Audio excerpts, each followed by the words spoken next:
बिस्मिल्लाहिर्रहमानिर्रहीम। सब देखने वाले एक मरतबा दुरूद पाक पढ़ लें। अल्लाहुम्मा सल्ली अला सय्यिदना मौलाना मोहम्मद व अला आलिहि व सहाबिहि बारिक वसल्लम वसल्लु अलैहि। अस्सलाम वालेकुम, मैं हूं एडवोकेट मोहम्मद आसिफ असलम और आप देख रहे हैं आसिफ ट्यूशन सेंटर चैनल। अपना ब्रीफ इंट्रोडक्शन ताकि स्टूडेंट को एतबार और ट्रस्ट हासिल हो कि जिससे हम लेक्चर लेते हैं कि वो इतनी काबिलियत और अहलियत रखता है कि हमें लेक्चर दे सकता है या नहीं। तो अल्हम्दुलिल्लाह ताला मैंने 5 MA किए हैं। MA इस्लामियात, MA English, MA history and archaeology, MA political science, MA Pakistan study, छठा MA उर्दू जो उसका रिज़ल्ट अभी वेटिंग में है। 7वीं डिग्री IR की एजाज़ी है। 8वीं डिग्री मेरे पास LLB की है। क्योंकि छठी डिग्री अभी नहीं आई इसलिए 7 डिग्रियाँ। उसके अलावा अल्हम्दुलिल्लाह ताला मैं गोल्ड मेडलिस्ट और सिल्वर मेडलिस्ट भी हूँ और तमाम डिग्रियाँ पंजाब से हासिल की हैं। हमारा लॉ गेट की सीरीज़ का जो है वो सिलसिला शुरू हुआ है। आज हम क्या नाम है उसका जो मौजूदा जो सिलेबस है उसका चैप्टर 16 पढ़ रहे हैं, जो बड़ा अहम चैप्टर है। ये हमने शुरू किया चैप्टर 16, ये काफ़ी लंबा चैप्टर है, ठीक है। तो आज की वीडियो का जो ताल्लुक है वो है हमारे पास कत्ल की वीडियो, ठीक है, मर्डर की केसेस, कत्ल के केसेस। मगर इस वीडियो को हम 2 हिस्सों में तकसीम करेंगे, क्योंकि अगर 299 सेक्शन आपको ना पढ़ाई जाती तो फिर आपको पूरा का पूरा कत्ल जो है सेक्शन 300 से लेकर 325 तक है वो पूरा पढ़ा दिया जाता एक ही वीडियो में। मगर क्योंकि अगर 299 ना पढ़ाई गई उसमें सारी डेफिनेशंस हैं और आपकी 300 से लेकर 325 तक ये आपकी सारी डेफिनेशन जो है आगे इस्तेमाल होंगी। अगर आपको डेफिनेशन समझ नहीं आई तो आपको 300 से लेकर 325 तक क्लियर नहीं होगा। और डेफिनेशन से वो ज़रूर बनाने की कोशिश करता है। लॉ गेट में याद रखना कि डेफिनेशन बहुत कीमती हैं, इसलिए हमने चैप्टर 2 जो था वो 2 घंटे, तकरीबन 2 घंटे की उस पर वीडियो बनाई है ताकि आपको डेफिनेशंस कवर करवा दें। डेफिनेशन ही तो जुर्म को आगे प्रिस्क्राइब करती है, तो डेफिनेशन बहुत अहम है। मुफ्त के आपके नंबर हैं डेफिनेशन के अंदर से। एक मरतबा आपने उसके इंग्रेडिएंट याद रख लिए, आपके डेफिनेशन क्लियर हो गई। तो क्या नाम है, हम आज हमारा जो है चैप्टर 16 है, ये of offences affecting human body, वो जुर्म जो इंसानी जिस्म पे असरअंदाज रखते हैं, या ऑफ ऑफेंसेस अफेक्टिंग लाइफ जिसका ताल्लुक इंसानी ज़िंदगी पे है या इंसानी ज़िंदगी को मुतासर करते हैं। हमारा है सेक्शन 299, हम इसको शुरू कर रहे हैं। मगर एक अहम सवाल ये कि जो हम लॉ गेट में पढ़ा रहे हैं कि LLB में आपको पढ़ाएंगे, हम बार बार ये कह रहे हैं कि LLB के अंदर हम आपको तफसील से पढ़ाएंगे। लॉ गेट के स्टूडेंट तो 3 साल या 5 साल पढ़ चुके हैं LLB, वो तो पढ़े पढ़ाए हैं, उनको तो हम सिर्फ एक रिपीट कर रहे हैं और उनकी तवज्जो उनको दिला रहे हैं कि आपने जो पहले नोट्सों से पढ़ा था, जो आपने गाइडों से पढ़ा था, ये किसी जगह से आपने पढ़ा था, वो लॉ गेट में वहाँ से नहीं पूछेगा, वो लॉ गेट में बेयर एक्ट से पूछेगा। हम यहाँ बेयर एक्ट के जो है आपको पॉइंट बताते हैं, रेलिवेंट सेक्शन होते हैं वो बताते हैं, किस तरीके से आपसे सवाल पूछेगा वो तरीका बताते हैं। पढ़े हुओं को पढ़ा रहे हैं, ठीक है, तो उसके अंदर ज़्यादा डिटेल में नहीं जाते। मगर जो हम उसको देखेंगे LLB में पढ़ाएंगे, यही सारा कुछ LLB में पढ़ाएंगे, वहाँ तो एक नया पढ़ाना होगा और वो तो बहुत डीप में चला जाएगा, ठीक है। तो हमने तो सिलसिला यही शुरू किया हुआ था कि हम LLB को ही पढ़ा रहे थे। मगर एक बड़े मोहतरम दोस्त हैं दिलशाद एडवोकेट साहब, तो उनके कुछ दोस्त हैं, उन्होंने जो है लॉ गेट की तैयारी करनी थी, तो उन्होंने कहा था, तो उनकी भाई की फरमाइश के ऊपर, जो हमारे बड़े मोहतरम भाई हैं, उनकी वजह से हमने शुरू किया है ये। उनके हक़ में आप दुआ करना, हमारी जो है बहुत दुआ है। अल्लाह ताला उनको बहुत जल्द जो है बहुत सी खुशियाँ दिखाए, उनको अल्लाह ताला हर तरीके से कामयाब करे। हम हर मर्तबा उनके हक़ में दुआ करते हैं, आप भी बहुत दुआ करना। तो हमारे पास है सेक्शन 299, ठीक है। 299 के अंदर हमारे पास ये है, हम ये देख रहे हैं कि 299 ये कहती है कि जब तक 299 की डेफिनेशंस के उल्ट कोई चीज़ नहीं आएगी, तब तक जो डेफिनेशंस 299 में दी जा रही हैं वो हूबहू वैसे ही माननी जाएंगी। जब तक कोई उल्ट साबित ना हो जाए इनकी डेफिनेशन के ख़िलाफ़, तब तक ये डेफिनेशन वैसे की वैसी माननी जाएंगी। अब है 299A। 299A के अंदर ये कहा गया कि एडल्ट, बालिग का मतलब है जिसकी उम्र 18 साल हो चुकी हो। जिसकी उम्र 18 साल हो चुकी वो बालिग होगा। 18 साल से कम उम्र का जो शख्स है वो इस चैप्टर में सज़ा के दौरान उसके साथ वो सलूक नहीं किया जाएगा जो एक बालिग के साथ किया जाता है। तो इसके अंदर क्या कहा गया, जो बालिग है, 18 साल तक की एज का है, उससे ऑनवर्ड है, उसको सज़ा देते वक्त वही सज़ाएं दी जाएंगी कि जो एक बालिग को दी जाती है। मगर जिसकी उम्र 18 साल से कम है सज़ा के दौरान, जब उसने जुर्म कमिट किया था, तो उसको बालिग वाली सज़ा नहीं दी जाएगी। एक केस ला है यहाँ पर सन 2000 का, किताब है PCR LJ, सफ़ा नंबर है 139। उसमें भी ये कहा गया कि एक अक्यूज़ था, एक मुलजिम था, उसकी उम्र 16 साल की थी, मगर वो बहुत ज़्यादा मैच्योर था, मगर उसके बावजूद भी उसको एडल्ट की सज़ा नहीं दी गई, उसको एडल्ट नहीं माना गया। एक और बड़ा यहाँ पे कीमती जो है पॉइंट है एडल्ट से रिलेटेड कि सन 2000 के अंदर जुवेनाइल जस्टिस सिस्टम ऑर्डिनेंस लागू हुआ कि जो नाबालगों को जो है उनसे कैसा ट्रीट किया जाएगा, उनसे कैसा सलूक किया जाएगा, उसका ऑर्डिनेंस नाफिज हुआ। तो उस ऑर्डिनेंस के अंदर ये कह दिया गया कि जिस दिन ये ऑर्डिनेंस लागू हुआ, ठीक है, अगर उस दौरान तक जब ये लागू हुआ और उस वक्त एक शख्स की उम्र 18 साल की नहीं थी, तब उसको इस ऑर्डिनेंस के तहत जो है वो बालिग वाली सज़ा नहीं दी जाएगी। सिंपल वर्डिंग में जब ये नाफिज हुआ उस वक्त अगर किसी शख्स की उम्र जो थी वो 18 साल से कम उम्र का था, उसको बालिग वाली सज़ा नहीं दी जाएगी जिस दिन से ये नाफिज हुआ है, ठीक है। अब यहाँ पे उसने एक जो केस ला दिया है वो है PLD सन 2005 का, लाहौर का केस है, सफ़ा नंबर 15, किताब PLD 2005 लाहौर सफ़ा नंबर 15। उसमें यह कहा गया कि जिस वक्त एक शख्स ने जुर्म किया था और जब ये नाफिज हुआ, ऑर्डिनेंस जो है जुवेनाइल ऑर्डिनेंस नाफिज हुआ, उस वक्त उसकी उम्र 18 साल की नहीं थी, तो इसलिए उसको जब ये नाफिज हुआ तो उसको सज़ाए मौत नहीं सुनाई गई। इसके अलावा इसी एडल्ट के अंदर एक और अहम पॉइंट है, वो ये आपसे पूछ सकता है पेपर के अंदर कि क्या 299, 306 और 308 जो हम आगे पढ़ेंगे, 306, 308, तो उसके अंदर जो क्या नाम है 18 साल से कम उम्र का जो बच्चा है अगर उसने कत्ल किया है तो उसकी सज़ा को उम्र कैद में बदला जा सकता है। आप कहेंगे हाँ बदला जा सकता है। इसके ऊपर केस ला भी है सन 2008, किताब का नाम है YLR, सफ़ा नंबर है 2188। इसमें यह कहा गया कि अगर किसी शख्स ने उसकी उम्र 18 साल से कम है तो उसकी सजाए मौत को उम्र कैद में बदला जा सकता है, ठीक है। आगे है हमारे पास 299B। 299B हमें यह बताता है अर्श किसको कहते हैं। बड़ा अहम है ये, एग्जामिनेशन पॉइंट ऑफ व्यू से लॉ गेट में बहुत अहम है ये, तो उसको बड़े अहम तरीके से समझना। अर्श पहला नुक्ता है, अर्श का पहला जो इंग्रेडिएंट ये है जो आपसे पूछेगा कि क्या अर्श स्पेसिफाइड है या कोर्ट की सवाबदीद है, डिस्क्रिशन ऑफ कोर्ट है, या स्पेसिफाइड है, या फिक्स है। आप कहेंगे ये फिक्स है, कोर्ट की इस पे कोई डिस्क्रिशन नहीं है।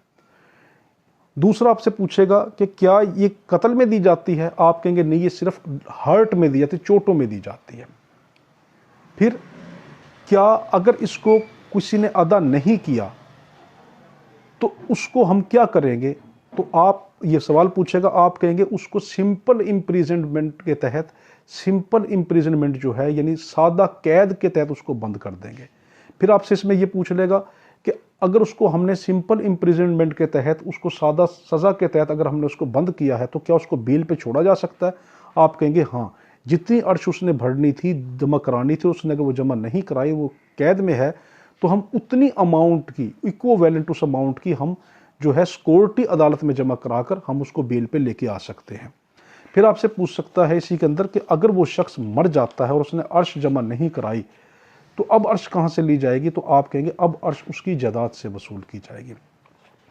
फिर इससे अंदर एक और पूछ सकता है कि क्या अर्श ताज़ीर में अर्श जो है बतौर एडिशन दी जा सकती है, कि अर्श can be awarded in addition to ताज़ीर, कि ताज़ीर में अर्श जो है एडिशन के तौर पर, इजाफी तौर पर ताज़ीर में दी जा सकती है, ठीक है। तो ये नुक्ते इसके अहम थे। 299C, तो देखो अर्श में क्या कहा गया कि ये चोटों में दी जाएगी, इसकी अमाउंट फिक्स है, अदालत की डिस्क्रिशन पे नहीं है। जितनी लिख दी गई कि इतने % अर्श दी जाएगी तो अदालत उतनी ही दिलवाएगी, उससे कम नहीं दिलवा सकती। फिर ये कि ये चोटों के केस में दी जाएगी, कत्ल में नहीं दी जाएगी। और ये क्या नाम है आगे, ये कि ये किस तरह अदा की जाएगी, ये भी एक आपसे पूछा जा सकता है किस तरह अदा की जाएगी, तो आप कहेंगे ये लंप सम में भी अदा की जा सकती है, यकमुश्त भी अदा की जा सकती है, और इंस्टॉलमेंट में भी अदा की जा सकती है। आपसे पूछ सकता है क्या ये इंस्टॉलमेंट में अदा की जा सकती है, किस्तों में अदा की जा सकती है, आप कहेंगे हाँ किस्तों में भी अदा की जा सकती है, और यकमुश्त लंप सम में भी दी जा सकती है। अगर उसने नहीं दी तो उसको सिंपल कैद में डालेंगे, और अगर उसने उसको ज़मानत दिलवानी है तो आप उसकी इक्विवेलेंट जो उसने अर्श भरनी थी उतनी सिक्योरिटी अदालत में जमा करा के उसको बेल पे लेके आ सकते हैं। अब आगे है 299C, ठीक है। हमारी कोशिश तो यही थी कि हम क्या नाम है जो कत्ल का जो है हम पूरा का पूरा एक वीडियो के अंदर उसको रिकॉर्ड करवाते, मगर क्योंकि 299 इतना कीमती है कि अगर हमने ये 299 आपको नहीं पढ़ाया तो आपको 300 से 325 तक समझ नहीं आएगी। इसलिए जो कत्ल की जो वीडियो है जो हमारी ये चल रही है आज, इसको 2 हिस्सों में तकसीम करेंगे, ठीक है, क्योंकि ये बहुत अहम वीडियो है एग्जामिनेशन पॉइंट ऑफ व्यू से। वैसे भी फौजदारी का मेजर जो एपिक्स है, जो मेजर उसका जो पोर्शन है वो कत्ल ही होता है। ये कत्ल ही स्टूडेंट को जो है अट्रैक्ट करता है। इसी के ऊपर, कत्ल के केसों के ऊपर ही फिल्में ड्रामे बनते हैं। तो क्या बड़ा कीमती है ये सोशल पॉइंट ऑफ व्यू से भी और एग्जामिनेशन पॉइंट ऑफ व्यू से भी। 299 क्या कहते हैं कि अथॉराइज्ड मेडिकल ऑफिसर किसको कहते हैं। अथॉराइज्ड मेडिकल ऑफिसर आपसे पूछेगा किसको कहते हैं, तो इसके अंदर पहला अहम सवाल आपसे पूछेगा कि क्या private doctor authorised medical officer है। आप कहेंगे नहीं। अथॉराइज्ड मेडिकल ऑफिसर किसको कहते हैं कि जो गवर्नमेंट का डॉक्टर हो, मेडिकल ऑफिसर हो, या गवर्नमेंट मेडिकल ऑफिसर का बोर्ड हो और उसको सूबाई हुकूमत ने नाफिज किया हो। कितने नुक्ते हैं इसमें, वो सूबाई हुकूमत ने नाफिज किया हो। वो एक डॉक्टर भी हो सकता है और डॉक्टरों का बोर्ड भी हो सकता है। तो आपसे पूछेगा डॉक्टरों का बोर्ड जो है वो मेडिकल ऑफिसर होता है, अथॉराइज्ड मेडिकल ऑफिसर होता है। आप कहेंगे हाँ। वो आपसे पूछेगा कि क्या फेडरल गवर्नमेंट करती है या प्रोफेशनल गवर्नमेंट करती है, तो आप कहेंगे सूबाई गवर्नमेंट, प्रोफेशनल गवर्नमेंट करती है और सूबाई इसको अंदर नहीं है। 299D है, इसके अंदर है दमान, ठीक है, जमान इसको भी कहते हैं। इसका मतलब है, अब देखो अर्श और ये किस तरह उल्ट है। अर्श जो है, पहले दमान को देख रहे हैं फिर इसका फ़र्क देख लेते हैं कि आपसे फ़र्क भी पूछ सकता है इसमें। जो दमान है जो है ना, ये डिस्क्रिशन ऑफ कोर्ट है। ये कोर्ट की सवाबदीद पर है कि कोर्ट जब ये किसी को दिलवाएगी, ये भी चोटों में होती है, अर्श भी चोटों में है, ये भी चोटों में है।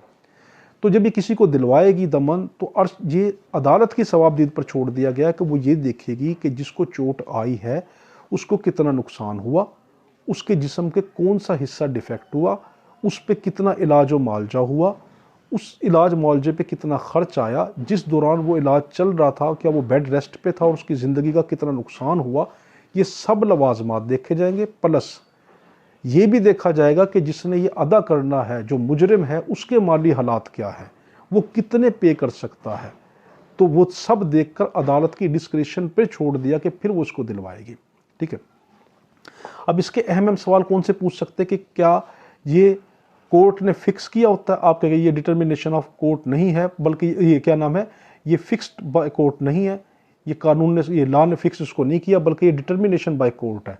तो कोर्ट इसको डिटर्मिन करती है, कोर्ट इसकी सवाबदीद पे छोड़ती है, ये डिस्क्रिशन ऑफ कोर्ट पे छोड़ दिया गया। तो फिर ये किसको दिलवाया जाता है, वहाँ पे भी पूछाएगा कि किसको दिलवाया जाएगा। अर्श भी या तो विक्टिम को दिलवाया जाता है जिसके साथ जुर्म जो हुआ है, जुल्म, या उसके लीगल हेरस को, उसके क्या नाम है, कानूनी वारिस को दिलवाया जाएगा। तो दमन भी जो है वो उस विक्टिम को भी दिलवाया जा सकता है, उसके लीगल हेरस को भी दिलवाया जा सकता है। फिर ये उसमें ये पूछा गया था कि क्या नाम है कि क्या ताज़ीर के अंदर एडिशन तौर पर अर्श दी जा सकती है, तो वहाँ दी जा सकती थी। यहाँ पर भी जो है ताज़ीर की एडिशन के तौर पर दमन दी जा सकती है, ठीक है। अब ये है कि अगर किसी शख्स ने ये नहीं अदा की और वो शख्स मर जाता है तो फिर क्या किया जाएगा। किसी ने दमन देना तो उसने अदा नहीं की, वो मर जाता है तो फिर उसकी जायदाद से ली जाएगी, ठीक है। तो दोनों के अंदर अर्श और दमन में क्या फ़र्क है, सिर्फ ये फ़र्क है कि जो अर्श है उसकी कीमत स्पेसिफाइड है, कोर्ट की सवाबदीद पे नहीं है। जो दमन है वो कोर्ट की सवाबदीद पर है, कोर्ट सारे हालात को देखकर फिर ये फिक्स करती है। आगे है 299E दियत। दियत जो है आपसे जो है ये कत्ल के केस में होती है, ये चोटों में नहीं होती। तो पहली चीज़ है कि सेक्शन 323 जो है पीपीसी का, वो दियत की वैल्यू को फिक्स करता है। वो ये कहता है कि जो दियत है हमारे पास वो कितनी होगी, वो उसकी ज़्यादा से ज़्यादा कोई मिकदार फिक्स नहीं है। 323 क्या बताता है कि ज़्यादा से ज़्यादा मिकदार फिक्स नहीं है, बल्कि कम से कम मिकदार जो है वो फिक्स कर दी गई है। वो कितनी है, जो कम से कम मिकदार है दियत की, ये है 30,630 ग्राम चांदी। 30,630 ग्राम चांदी की जो कीमत हर साल होगी, वो जो है वो बतौरे दियत एक शख्स को कम अज़ कम वैल्यू दिलवा जा सकती है, ठीक है। तो पहला नुक्ता आपसे क्या पूछेगा कि क्या दियत जो है वो चोटों में होती है, आप कहेंगे नहीं होती। दूसरा, कौन सा सेक्शन पीपीसी का है जो दियत के बारे में डील करता है, आप कहेंगे 323 पीपीसी। फिर आपसे पूछेगा कि इसकी ज़्यादा से ज़्यादा वैल्यू कितनी हो सकती है, आप कहेंगे ज़्यादा से ज़्यादा वैल्यू फिक्स नहीं है। फिर पूछेगा कम से कम वैल्यू कितनी हो सकती है, तो आप कहेंगे इसकी कम से कम जो वैल्यू है वो 30,630 ग्राम जो चांदी की कीमत हर साल होती है वो फिक्स है। फिर आपसे ये पूछेगा कि ये वैल्यू किस डेट को फिक्स होती है, तो आप कहेंगे कि ये वैल्यू गवर्नमेंट जो है ये 1 जुलाई को फिक्स करती है। हर साल 1 जुलाई को जो वैल्यू फिक्स कर देगी, पूरा साल अगली जुलाई आने तक ये वैल्यू वो ही रहेगी। आगे है आपका कि कौन कौन से मामलों के अंदर दियत दी जाएगी, तो ये कत्ले अमद में भी दी जाएगी अगर कत्ले अमद में किसास नहीं लिया जाएगा। अगर कत्ले अमद में किसास जो है वो ना लिया जाए, यानी कि 306 और 307 के तहत कत्ले अमद का अगर किसास ना लागू हो, यानी इन्फोर्सेबल ना हो, लाइएबल ना हो, तब उसके अंदर आप कत्ले अमद में भी दियत दे सकते हैं। ठीक है, अगर किसास लागू ना हो तो। और 306 और 307 अट्रैक्टिव हम बाद में देखते हैं। फिर ये 312 के तहत भी दी जा सकती है। 312 के तहत भी जो है ये दी जा सकती है। 312 के अंदर क्या कहा गया कि एक वली ने कत्ल हुआ था, उसका एक वली वारिस था, हम वली को अभी पढ़ेंगे, उसका जो वारिस था जिसको वली कहते हैं, उसने उनसे सुलह कर ली। ठीक है, यानी सुलह हो गई या वलियों ने माफ कर दिया, और उसके बाद जो है उस वली ने क्या किया कि उसके बाद उनको मार दिया, यानी कि उस मुल्जिम को मार दिया। अगर उसको इल्म था, देखो वली ने क्या किया, सुलह हो गई थी या उन्होंने माफ़ कर दिया था, और उसके बावजूद वली ने क्या किया, उस मुजरिम को अपने हाथों से मार दिया। अब यहाँ 2 केस बन जाएंगे जब मार दिया तो। पहला केस ये, अगर वली को इल्म था कि सुलह हो चुकी है या माफ़ कर दिया गया है, तो तब अगर वली ने उसको मारा तब दियत नहीं बनेगी, तब उससे किसास लिया जाएगा, वली को मारा जाएगा किसास के तौर पर।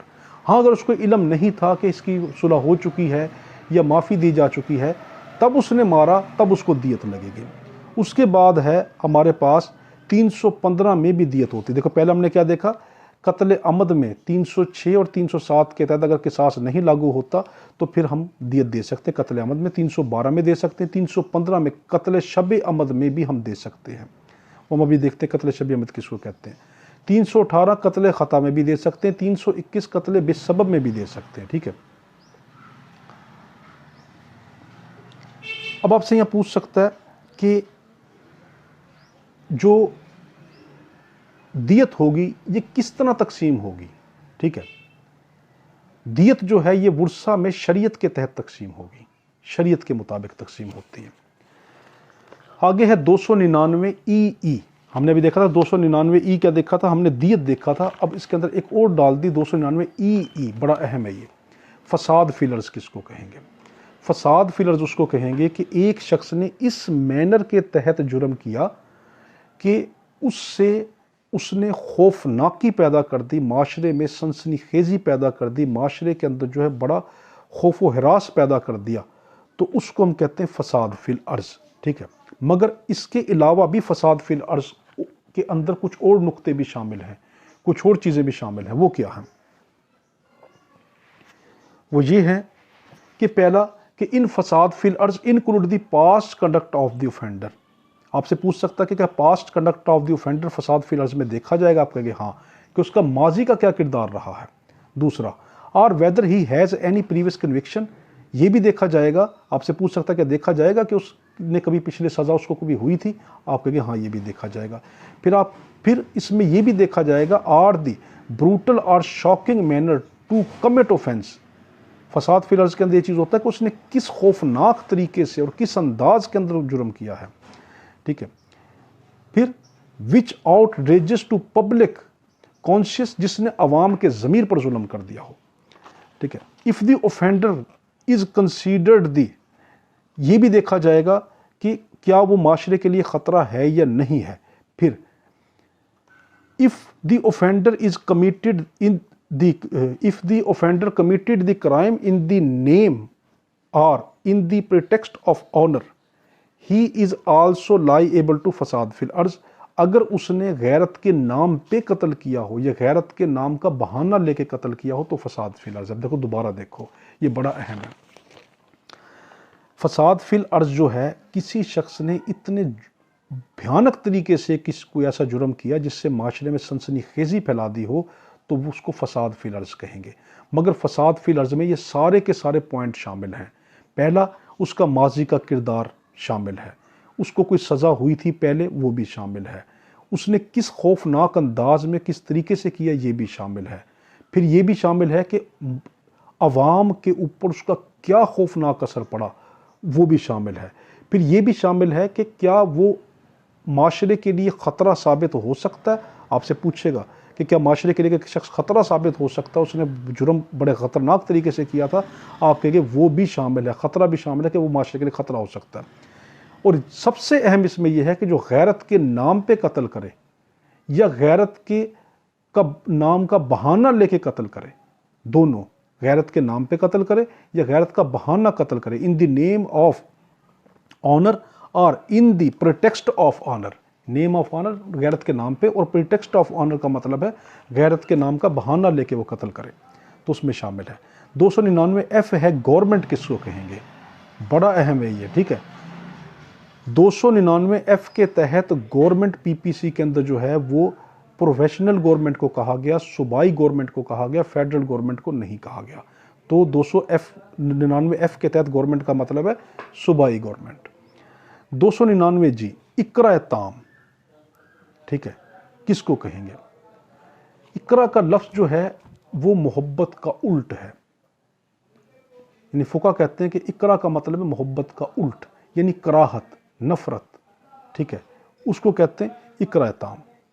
ये क्या है इकरा ताम, अब गौर से देखना, ये पूछता है अक्सर।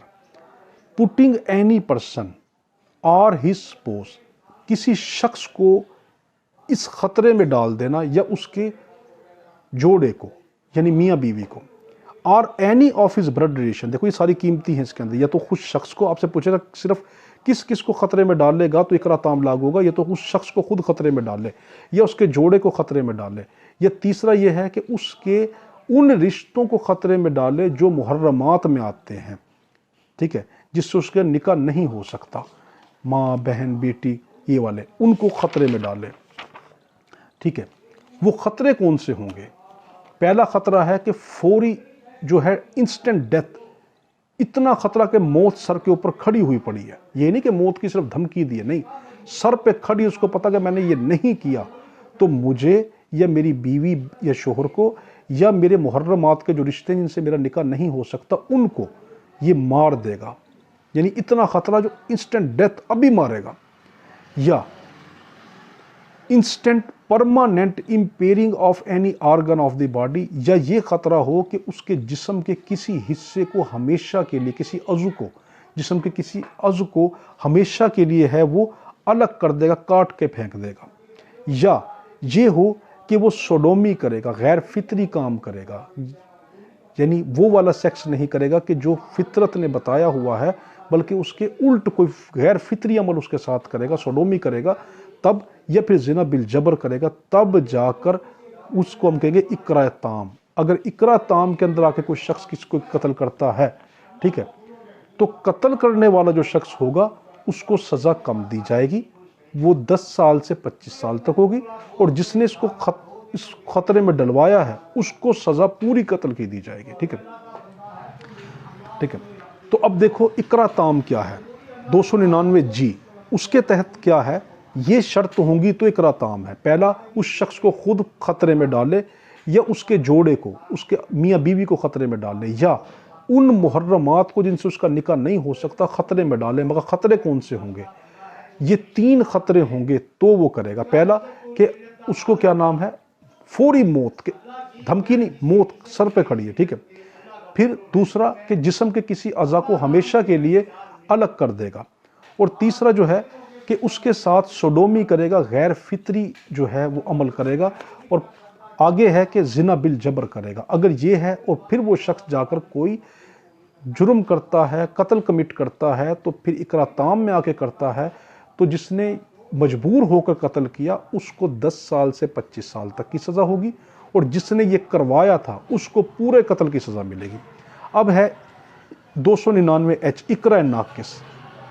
अगर ऊपर वाला कोई मामला ना हो, ऊपर वाले को ख़तरे ना हो, ठीक है, ऊपर वाले ख़तरे ना हो, यानी मौत का ख़तरा ना हो, ठीक है, और ना उसके क्या नाम है सोडोमी का ख़तरा हो, ना जिना बिल जबर का ख़तरा हो, या कोई और शदीद चोट का ख़तरा हो, यानी सिंपल वर्डिंग में जहाँ इकरा नाकिस, इकरा क्या नाम है ताम जो उसका ख़तरा ना हो, तो बाकी जो ख़तरे होंगे वो इकरा नाकिस होंगे। अब इकरा नाकिस में क्या है? इकरा नाकिस के अंदर जो है जिसको मजबूर करवा के कत्ल करवाया गया उसको पूरी सज़ा दी जाएगी। क्यों पूरी सज़ा दी जाएगी? कि उसको इतना बड़ा ख़तरा नहीं था, मौत का ख़तरा नहीं था, सोडोमी का गैर फितरी अमल का ख़तरा नहीं था, उसको जिना का ख़तरा नहीं था, जिस्म के किसी उज़्व का कट जाने का ख़तरा नहीं था, उसके बावजूद उसने कत्ल कर दिया, तो जिसने कत्ल किया मजबूर होकर उसको पूरी सज़ा, ठीक है, और जो जिसने मजबूर किया था कत्ल करने पे उसको 10 साल तक की सज़ा होगी, ठीक है। तो इकरा ताम और इकरा नाकिस जो है, इकरा ताम जो है वो ज़्यादा बंदे को ख़तरे में डाल के फिर कत्ल करवाना है, और इकरा नाकिस कम ख़तरे में डाल के कत्ल करवाना है। अब यहाँ पे आपके जहन में एक सवाल उठेगा कि हमने प्राइवेट डिफेंस के अंदर ये पढ़ा था कि अगर कोई शख्स किसी शख्स को जो है वो प्राइवेट डिफेंस के अंदर मारता है, अपनी ज़िंदगी बचाने के लिए मार देता है या अपनी जदाद बचाने के लिए मारता है, उसको तो एक दिन की भी सज़ा नहीं होती। तो यहाँ पर भी तो अपनी ज़िंदगी बचा रहा है वो, ठीक है, कि उसको वो मारने की सज़ा दे रहा है। वो कहता है मैं तुझे मार दूंगा, या मैं जिना बिल जबर करूँगा, या सोडोमी करूँगा, गैर फितरी अमल करूँगा, या फिर मैं क्या नाम है तुम्हारे जिस्म को कोई अज़ा काट दूंगा। यहाँ पर भी तो अपनी जान ही बचा रहा है। तो फिर यहाँ पर उसको क्यों सज़ा दी जा रही है? इकरा ताम के अंदर जो है उसको सज़ा दी जा रही है 10 साल से 25 साल तक, और इकरा नाकिस के अंदर उसको पूरे कत्ल की सज़ा मिल रही है, जबकि मजबूर तो खड़ा है। तो यहाँ पे ऐसा क्या मामला है? बड़ा गहरा नुक्ता है यहाँ पे। तो आप इसको ही देखें, वहाँ पर डायरेक्ट हमला उस पे हो रहा है, ठीक है, यानी सिंपल वर्डिंग के अंदर अगर मुझ पे कोई डायरेक्ट हमला करता है, ये मेरी जायदाद पे डायरेक्ट हमला करता है, तब मैं उसको मारता हूं तो सेल्फ डिफेंस है, तब मुझे कोई सज़ा नहीं है। मुझ पे कोई डायरेक्ट हमला करे या मेरी जायदाद पे हमला करे या मेरे किसी बीवी बच्चों पे डायरेक्ट हमला करे, तब अगर मैं मार देता हूं तो सेल्फ डिफेंस से मुझे कोई सज़ा नहीं। इकरा ताम इकरा नाकिस उल्ट है। यहाँ पर डायरेक्ट मुझे नहीं मार रहा, मेरे बीवी बच्चों को नहीं मान रहा, मेरे मुहर्रमात को नहीं मार रहा, या मेरी डायरेक्ट जायदाद पे हमला नहीं कर रहा, बल्कि मुझे मजबूर कर रहा, धमकी दे रहा कि उसको मारो, ठीक है। यहाँ पे डायरेक्ट मुझ पे अटैक नहीं है, डायरेक्ट मेरे रिश्तेदारों पे अटैक नहीं है, बल्कि क्या दूसरा शख्स मेरे हाथ से मरवा रहा है, इसलिए यहाँ पर सज़ा दी जाएगी, क्योंकि दूसरे शख्स को मरवा रहा है, डायरेक्ट मुझ पे हमला नहीं कर रहा, इसलिए यहाँ पे इकरा ताम इकरा नाकिस में सज़ा है। जब डायरेक्ट मुझ पे हमला करे, डायरेक्ट मेरी जायदाद पे हमला करे या मेरे डायरेक्ट रिश्तेदारों पे हमला करे, तब जो है मैं सेल्फ डिफेंस में मार दूं तो सज़ा नहीं है। आगे है 299I। माइनर किसको कहेंगे? वही जो एडल्ट नहीं होगा, यानी जो 18 साल का नहीं होगा, वो माइनर। 299II इसका है offence committed in the name और on the pretext of honour. 299II का मतलब है गैरत के नाम पे कत्ल करना, या on the pretext of honour, ये गैरत का बहाना लेकर कत्ल करना। इसके अंदर तमाम कारोकारी, जिसको हर वो यानी जो माशरे के अंदर ये गलत रसूमात चली हुई, कारोकारी करना, स्याकारी करना, ये इसी तरह की कोई सिमिलर तरह की बात करना, यानी गैरत के नाम पर किसी ने कत्ल किया, ठीक है, तो वो उस पे 299I उसके बारे में बताती है कि जिस शख्स ने गैरत के नाम पे कत्ल किया। अब ये कारोकारी स्याकारी क्या है? इसका मतलब ये कि अगर किसी ने मोहब्बत की या भागकर जो शादी कर ली या कोई भी गैरत का मामला आ गया, तो उसके अंदर ये क्या करते हैं, कारोकारी स्याकारी के अंदर ये जो है वडेरे निज़ामों के अंदर जो है ये है, तो वहाँ पे ये क्या करते हैं कि उसको मार देते हैं, उनको जान से मार देते हैं। तो इस तरह का कोई भी अमल बेशक वो शख्स अपनी बीवी को मारे, बेशक अपनी बेटी को मारे, बेशक अपनी बहू को मारे, किसी को भी, यानी सिंपल वर्डिंग में गैरत के नाम पे जो कोई शख्स मारता है, उस गैरत के नाम को कोई भी नाम दिया जा सकता, कारोकारी दिया जा सकता, स्याकारी दिया जा सकता है, या कोई भी नाम दिया जा सकता है। तो आप वो क्या है, उस पर 299 आई उसके बारे में बताती, तो वो कत्ल जो होगा वो गैरत के नाम पे कत्ल कहलाएगा। आगे है 299 जे, कत्ल किसको कहेंगे। ठीक है, कत्ल यहाँ पे सिंपल बात की गई कि कत्ल mean causing death of a person, किसी शख्स को जान से मार देना कत्ल कहलाएगा। 299 जे कत्ल के बारे में कि किसी ने किसी शख्स को मार दिया, जान से मार दिया, कत्ल कहलाएगा। आगे 299 के, किसास, किसास किसको कहेंगे। देखो बड़ा अहम है, इससे सवाल बनता है। किसास कहेंगे एक शख्स ने आपके साथ जो किया आप उसकी सेम कॉपी करें, उसको किसास कहते हैं। अगर उसने आपका दांत तोड़ा, आप भी दांत के बदले दांत, आंख के बदले आंख, कान के बदले कान, जान के बदले जान। ठीक है, इसको किसास कहेंगे, टू रिपीट ए कॉपी। ठीक है, इसको कहते हैं किसास। अब यहां पर वो बहुत से सवाल बनाएगा आपको उलझाने के लिए। पहला ये कि किसास चोटों में होता है या कत्ल में होता है। दोनों में होता है, चोटों में भी किसास लिया जाता है, कत्ल में भी किसास लिया जाता है। दूसरा सवाल आपको ये बनाएगा कि किसास के अंदर क्या चीज़ है कि अगर वो होगी तो किसास होगा, वरना नहीं। उसमें है सिमिलर कॉपी, जितना किया है उतना ही करना, उससे जर्रा बराबर भी आपने क्या नाम है किसास ज़्यादा नहीं लेना। मिसाल के तौर के ऊपर, एक शख्स ने आपकी उंगली तोड़ दी और आप किसास के तौर पर जिस टाइम उसकी उंगली तोड़ना चाहते हैं तो डॉक्टर कहता है इसको कोई ऐसी बीमारी है, अगर आपने इसकी उंगली काटी या तोड़ी तो ये शख्स की जान को खतरा हो सकता है, तो अब आप किसास नहीं ले सकते। क्यों?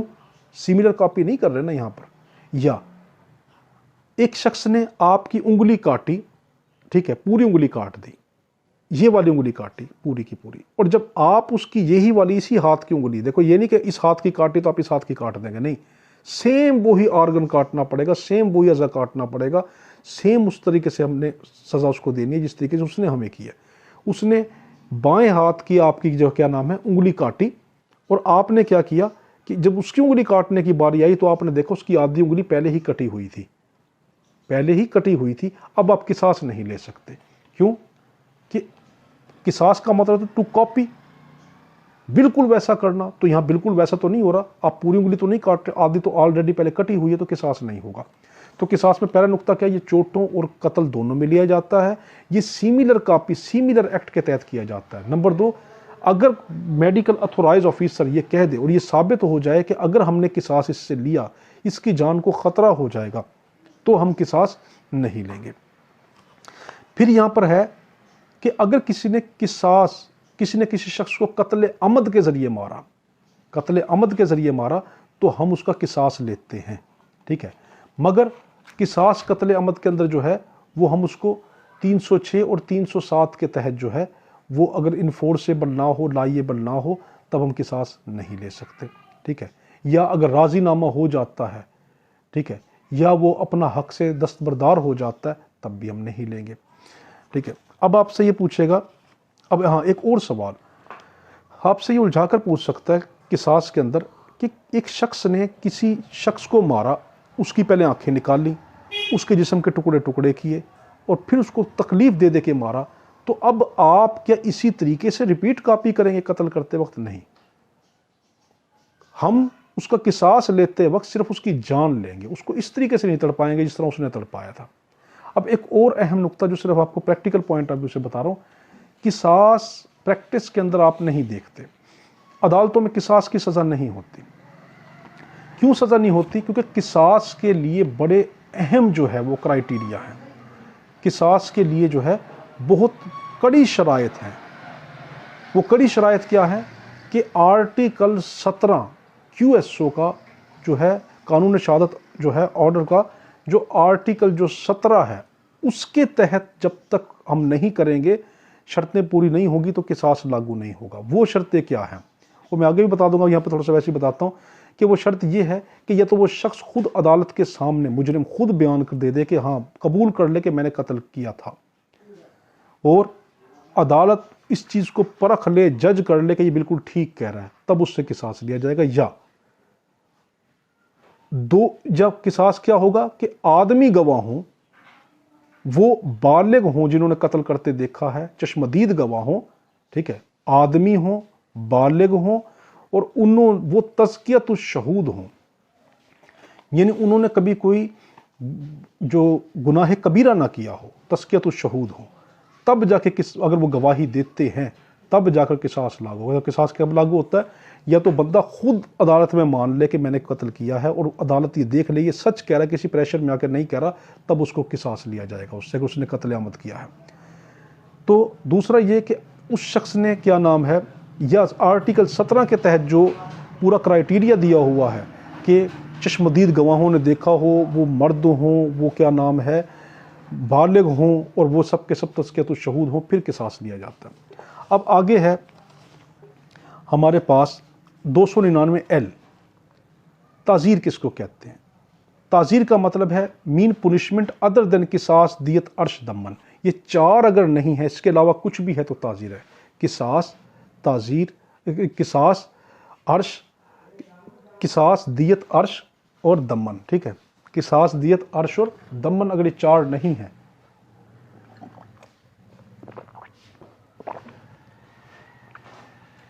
देखो ताज़ीर किसको कहेंगे? ये 4 नहीं है तो हमारे पास क्या नाम है, वो ताज़ीर है। किसास नहीं है, दियत नहीं है, अर्श नहीं है, दमन नहीं है। इन 4 के अलावा बाकी जो होगा वो ताज़ीर कहलाते हैं, वो सज़ा। 299M, वली किसको कहेंगे? यानी वारिस किसको कहेंगे? जो आपका किसास लेता है या जो आपका वारिस बनता है कत्ल के मामले के अंदर या चोटों के मामले, वली किसको कहेंगे? पर्सन इंटाइटल टू क्लेम किसास, वो शख्स जो किसास को क्लेम कर सकता हो, किसास लेने का हकदार हो, उसको हम वली कहते हैं, ठीक है। अब हमारा ये ख़त्म हुआ 299। तो देखो 37 मिनट तक की हमारी वीडियो हो चुकी है 299 की। तो अब हम अगर तो पढ़ते हैं,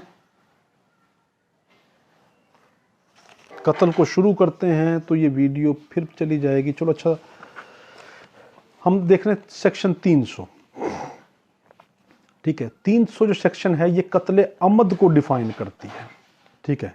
300 जो सेक्शन है ये कत्ल अमद को डिफाइन करती है, और 301 भी कत्ल अमद को डिफाइन करती है, ठीक है।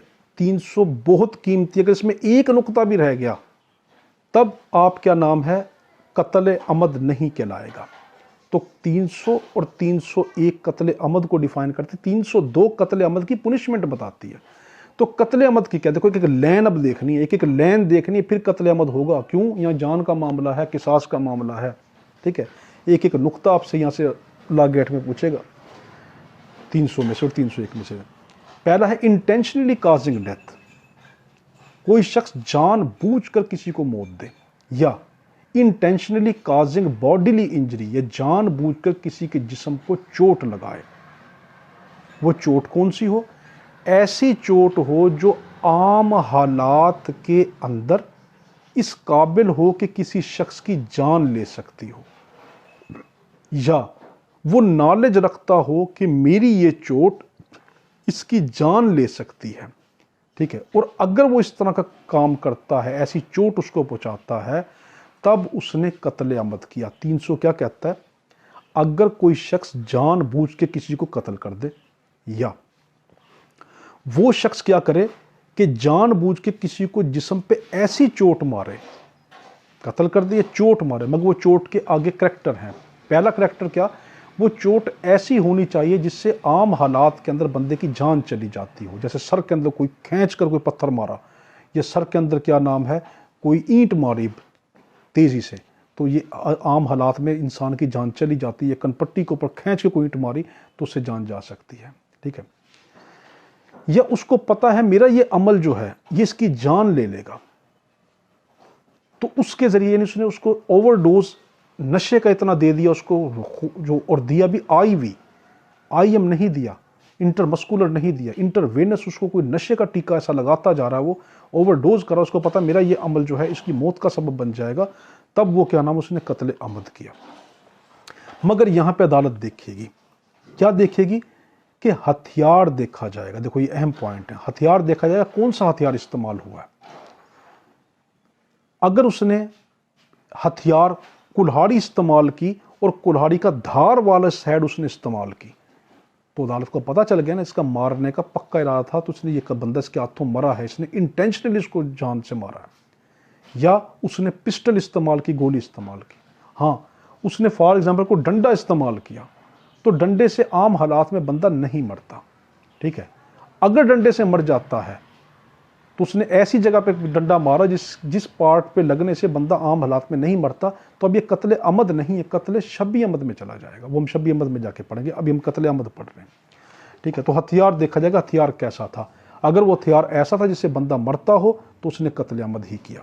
दूसरा, जिस्म का हिस्सा जिस पे मारा गया देखा जाएगा, जिस्म के किस हिस्से पे मारा है।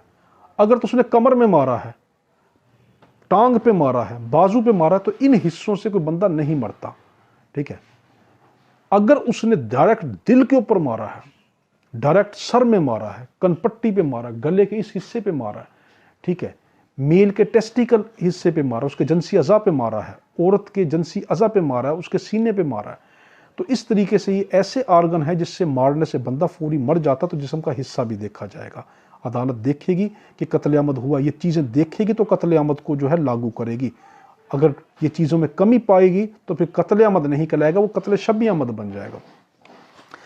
वार की तादाद भी देखेगी, इसने कितने वार उस पर किए हैं, ठीक है। एक वार किया, ये रिपीटेड वार हैं, एक बंदे ने सिर्फ एक गोली मारी, ठीक है, और वो गोली कहाँ पे मारी, टांग पर, तो अब वो शख्स उससे मर जाता है, कोई मेन रग उसकी फट गई, तो अब अदालत ये फैसला करेगी, डायरेक्ट उस पर कत्ले अमद लागू नहीं करेगी, देखेगी इसने किस हिस्से पे मारा है, और वार एक किया है।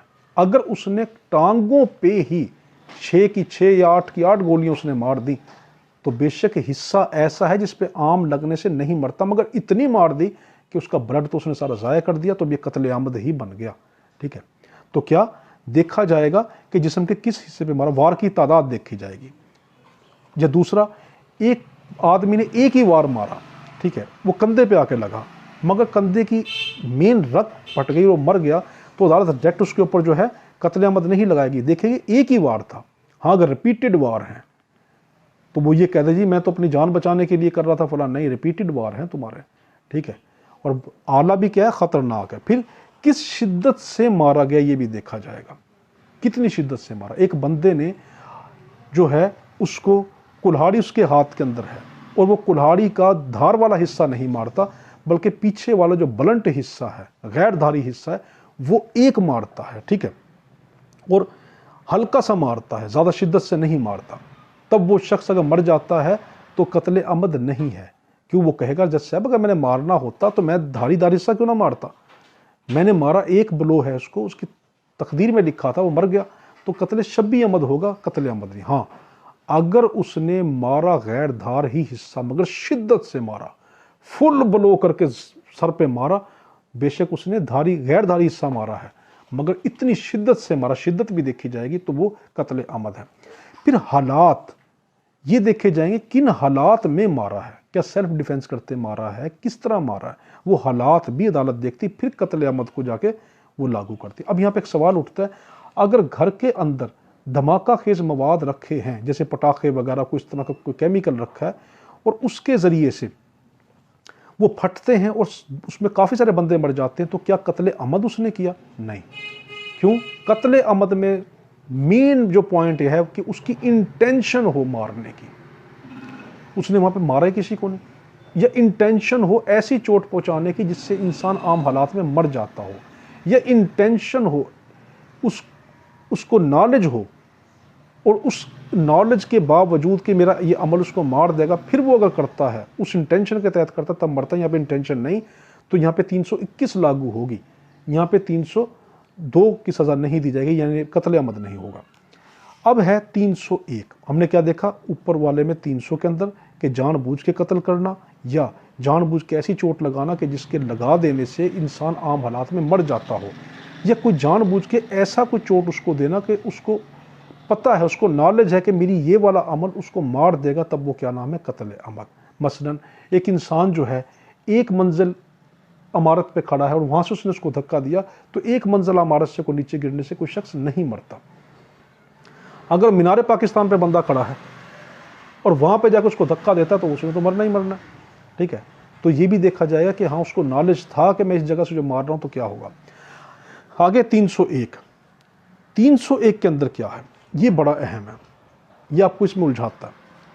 वो कहता है कि अगर एक शख्स मारना किसी और को चाह रहा था, ठीक है, मारना किसी और को चाह रहा था, मगर उसको उसके हाथ से कोई और मर गया, तो क्या कत्ल खता है या कत्ल अमद है, ठीक है। अक्सर स्टूडेंट गलती करते हैं, वो समझते हैं कि ये कत्ल खता है, ठीक है, कि बाय मिस्टेक मर गया। लफ्ज़ भी बाय मिस्टेक इस्तेमाल करता है वो, कि एक शख्स किसी और को मारना चाहता है जानबूझकर, मगर वो जिस टाइम उसको मारता अचानक वो नहीं मरता, दूसरा बंदा आके मर जाता है, तो क्या उसने जो मिस्टेक से दूसरा बंदा मर गया तो क्या कत्ल खता हुई? तो हमारे अचानक जहन में जाएगी हाँ तो कत्ल खता, उसने तो मारना नहीं चाहता था। नहीं, ये कत्ल अमद ही है 301 के तहत। कैसे? इसमें मेन नुक्ता ये है कि कत्ल जो खता होती है ना, उसके अंदर उसका किसी को मारने का इरादा नहीं है। 301 में वो किसी शख्स को दूसरे को मारना चाह रहा है, उसकी जान लेना चाह रहा है, मगर वो शख्स मरता नहीं, दूसरा मर जाता है। मसलन अचानक फॉर एग्जाम्पल कि शोहर खड़ा हुआ है, उसकी बीवी को कोई मार रहा है, ठीक है, डाकू जो है उसकी बीवी को मार रहे हैं, और वो शोहर जो है वो अचानक आकर दरमियान में आ जाता है और उसको गोली लग जाती है और वो मर जाता है। तो देखो वो मारना चाह रहे थे ना उसकी बीवी को, तो क्योंकि उनकी इंटेंशन मारने की थी, शोहर दरमियान में आ गया तो वो मर गया, तो ये भी कत्ल अमद है। कत्ल खता में क्या है, उसके अंदर वो कोई ऐसा काम करने के जिसमें मारने का किसी को भी इरादा नहीं है, वो शिकार खेल रहे हैं, ठीक है। शिकार खेलते खेलते अचानक वो गोली जो मारता है, अचानक भाग के कोई बच्चा आगे सामने आ जाता है या सामने से झाड़ियों में से कोई निकल के आता है और उसको लग जाती, तो कत्ल खता है, क्योंकि वहां पे जान लेने का इरादा ही नहीं था। तो 301 के अंदर उलझाता ये है कि ये कत्ल खता नहीं है, क्योंकि यहाँ पे जानबूझ के किसी को मारने का अमल है, या अचानक उसने गोली मारी और वो गोली क्या नाम है, फॉर एग्जाम्पल मुझे मारी, मगर मैं थोड़ा सा साइड पे हुआ और वो गोली क्या नाम है सामने किसी मेटल से टकराकर, धात से टकराकर मुड़ गई, और मुड़कर यहाँ पे मेरा कोई कज़न खड़ा हुआ था, उसको जाके लग गया, वो मर गया। तो देखो उसका इरादा तो मुझे मारने का था, उसको तो मारने का इरादा ही नहीं था।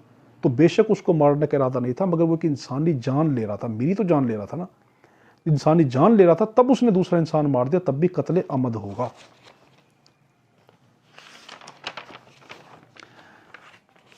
आगे है 302, इसमें है कत्ले अमद की पुनिशमेंट, ठीक है। तो कत्ले अमद का क्या है, पहली है 302A, ठीक है, इसकी तीन है, 302A, 302B, 302C। 302A के अंदर क्या कहता है कि उस शख्स को किसास के तौर के ऊपर, ठीक है, उसको मौत दी जाएगी। देखो 302A में क्या कहता है, किसास के तौर पे किसी ने कत्ले अमद किया तो किसास के तौर पर उसको मौत दी जाएगी। अब किसास के तौर पे मौत देने के लिए कौन सी शराइत है, वो 304 के तहत अगर तमाम शराइत वो पूरी करता है जो 304 ने बता दी हैं, तब वो क्या होगा, उसको किसास के तौर पर मौत दी जाएगी अगर किसी ने कत्ले अमद किया है। तो कत्ले अमद किसके तहत होता है, 300 सेक्शन 300 के तहत और 301 के तहत। उसने जो कत्ले अमद किया उसकी सज़ा 302 में है, और 302A क्या कहता है कि उसको भी किसास के तौर पर कत्ल किया जाएगा।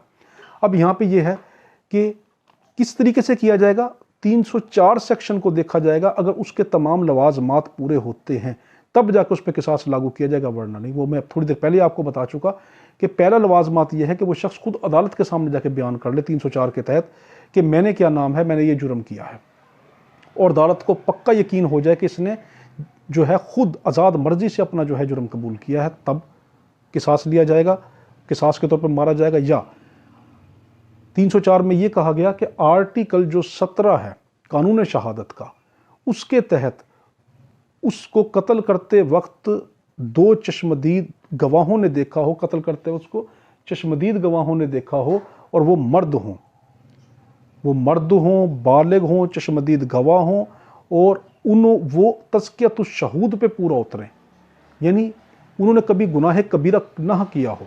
तो अगर ये तमाम शराइत पूरी होती तब उसको 302A में किसास की सज़ा दी जाती है। मगर याद रखना 302A के अंदर अदालत के अंदर किसास नहीं दिया जाता, क्योंकि शर्त इतनी कड़ी है। कौन कबूल करता कि मैंने कत्ल किया है? बहुत ही कम होता है, ठीक है। और दूसरा ये कि कौन ऐसा मौका होता है कि जिसको कत्ल करते वक्त वो तमाम के तमाम जो आर्टिकल 17 के तहत जो शराइत है वो पूरी हों। तो इसलिए 302A की सज़ा बहुत कम दी जाती है, तकरीबन होती ही नहीं। 302B की सज़ाएं बहुत कॉमन है। इसमें क्या है, 302B के अंदर भी मौत दी जाएगी। अगर मौत नहीं दी जाएगी तो उसको लाइफ इंप्रिजनमेंट दी जाएगी, यानी उम्र कैद दी जाएगी, ठीक है। अब यहां पर क्या है, ये कब दी जाएगी? जब 302A के अंदर 304 की शराइत पूरी नहीं होंगी, तब केस ऑटोमेटिकली 302A से तब्दील हो जाएगा 302B के अंदर। जब ऑटोमेटिकली 302A की जो शराइत 304 के तहत पूरी नहीं होंगी, तब वो केस किसास के बदले ताज़ीर में चला जाएगा। तो 302B ताज़ीर की सज़ा है, उसको क्या किया जाएगा, या तो सज़ाए मौत ही दी जाएगी या उसको उम्र कैद दी जाएगी। अब फ़र्क यहाँ पे उठा कि 302A के अंदर भी तो मौत ही दी जा रही है और 302B में भी मौत ही दी जा रही है, तो फ़र्क क्या है? वहाँ पे बतौर किसास दी जा रही है, यहाँ पर किसास नहीं लिया जा रहा, दी मौत ही जा रही है, मगर ताज़ीर के तहत दी जा रही है। आपसे पूछ सकता है 302A और B में क्या फ़र्क है? दोनों में मौत ही है, मगर आप कहेंगे 302A के अंदर मौत जो दी जाती है बतौर किसास, और 302B में जो मौत दी जाती है वो बतौर ताज़ीर दी जाती है। तो या तो 302B में मौत दी जाएगी बतौर ताज़ीर, या उसके अंदर उम्र कैद दी जाएगी। 302C जो है, इसके अंदर उसको 25 साल तक सज़ा दी जा सकती है, ठीक है। और कब दी जाएगी? जब इस्लाम की तालीमात के मुताबिक जो है किसास लागू ना हो, तब 302C के अंदर उसको सज़ा दी जाएगी। अब यहाँ से आपको सवाल उठता है, हमने देखा 302B के अंदर भी उसको उम्र कैद हुई। उम्र कैद कितनी होती है? 25 साल ही होती है। तो 302C के अंदर भी उसने लफ्ज़ कहा कि 25 साल की सज़ा, तो फिर ये फ़र्क क्या है? दोनों भी यहाँ उम्र कैद उसने क्यों नहीं लिखा? तो इसका बड़ा फ़र्क ये है मेरे भाई कि 302B में जो उसने लिखा ना लाइफ इम्प्रिजनमेंट, उम्र कैद, वो उसका मतलब है पूरी की पूरी 25 साल दी जाएगी। और जो 302C में उसने लिखा ना अप टू 25 ईयर, 25 साल तक, इसका मकसद है वो सज़ा 25 साल की लिमिट तक होगी। वो 5 साल भी हो सकती है, 6 भी हो सकती है, 10 भी हो सकती है, 11 भी हो सकती है, 20 भी हो सकती है, 24 भी हो सकती है, हद 25 तक होगी, ठीक है। मगर उम्र कैद में पूरी 25 साल, और यहाँ 302C के अंदर 25 साल तक का मतलब है, उम्र कैद का मतलब पूरी 25 साल, और इसका मतलब है 25 साल तक, वो चाहे 10 साल की हो, बेशक कहीं की हो, 25 साल से ज़्यादा नहीं दे सकता। वहाँ पे पूरी की पूरी 25 साल होगी। अब यहाँ पर प्रोवाइडेड कि 302C अप्लाई नहीं होगा कब? जब फसाद फिल अर्ज का, ठीक है, 302C लागू नहीं होता। प्रोविजन है इसके अंदर 302 के अंदर कि अगर कहीं फसाद फिल अर्ज का मामला है तो तब जो है 200 जो है हमारे पास 302C हम लागू नहीं करेंगे, बल्कि 302A और 302B में उसको सजा देंगे जहां पे फसाद फिल अर्ज का मामला हो, ठीक है। वहां पर हम ये नहीं करेंगे, वो आगे जाकर डिटेल में हम देखेंगे फसाद फिल अर्ज में जाकर। अब यहाँ पे 302 की सज़ा के अंदर कुछ अहम नुक्ते हैं, बस आज हम ये आखिरी पढ़ेंगे, 303 कल पढ़ेंगे। पहला नुक्ता ये है कि 302 में है पुलिस बिला वारंट, बगैर वारंट के पुलिस गिरफ्तार कर सकती है, ठीक है। दूसरा नुक्ता अहम यह है, आपसे पूछ सकता है कि इसमें अदालत सम्मन जारी करती है या डायरेक्ट वारंट जारी होता है किसी को अरेस्ट करवाने के लिए? देखो, बगैर वारंट के भी पकड़ सकती है। अगर अदालत वारंट जारी करती है किसी का, तो तो फिर क्या सम्मन पहले जारी करेगी या वारंट जारी करेगी? तो बड़ा कीमती नुकता, सम्मन इसमें होता ही नहीं। कत्ल के मामले में सम्मन नहीं होता, डायरेक्ट वारंट अदालत जारी करती है। और वैसे पुलिस वारंट का इंतजार भी नहीं करती, क्योंकि ये कॉग्निजेबल ऑफेंस है और वो उसको खुद बगैर वारंट के पकड़ सकती है। तो अगर वारंट जारी भी होगा तो सम्मन जारी नहीं होगा, वारंट जारी होगा। फिर दूसरा ये कि ये ना काबिल ज़मानत केस है, ना नॉन बेलेबल ऑफेंस है। फिर आपसे पूछता है ये कंपाउंडेबल है, राजीनामा है, काबिल राजीनामा है? आप कहेंगे हाँ। फिर आपसे पूछेगा इसमें सज़ाएँ कितनी तरह की हैं? इसमें सज़ा है किसास, किसास के तहत मौत। फिर इसमें दूसरी सज़ा है मौत मगर ताज़ीर के तहत। तीसरी सज़ा भी ताज़ीर की है, वो उम्र कैद। और चौथी सज़ा जो है 25 साल तक है, 302C के तहत 25 साल तक। सज़ा कौन सी है? किसास के अंदर मौत, दूसरी है मौत है मगर ताज़ीर में, उम्र कैद है ताज़ीर में, और 302C की तहत 25 साल तक। फिर आपसे पूछ सकता है कि ट्रायल कोर्ट इसकी कौन सी होगी, इस मुकदमे को चलाएगी कौन? ये मुकदमा सेशन कोर्ट चलाती है। बेशक कि ये केस स्टार्ट में मजिस्ट्रेट के पास आता है, मगर मजिस्ट्रेट इस केस को रेफर किस पे कर देता है? सेशन के पास रेफर करता है। तो उसकी ट्रायल कोर्ट जो है वो सेशन कोर्ट है। याद रखना, सेशन कोर्ट डायरेक्ट कोई मुकदमा अपने हाथ में नहीं ले सकती, तमाम मुकदमे मजिस्ट्रेट के पास से होकर गुजरते हैं। अब आपको यहाँ पे सवाल पूछ सकता है कि अगर मजिस्ट्रेट को कत्ल के केस के अंदर ये लगे कि हाँ मुजरिम जो है ये बेगुनाह है, उसको ये लगे, तो क्या वो उसको डिस्चार्ज कर सकता है? नहीं। क्यों? उसकी ट्रायल कोर्ट वो नहीं है। ठीक है, तो मजिस्ट्रेट कत्ल के मामले में वो किसी शख्स को उसको ये लगे कि ये मुजरिम नहीं है तो वो नहीं कर सकता। ये कौन सा लॉ कह रहा है? ये सन 2000 की PCRLJ सफ़ा 43 का लॉ कह रहा है। ये केस लॉ कहता है कि वो डिस्चार्ज नहीं कर सकता उसको। ठीक है, क्योंकि ये ट्राइएबल कोर्ट जो है वो सेशन है।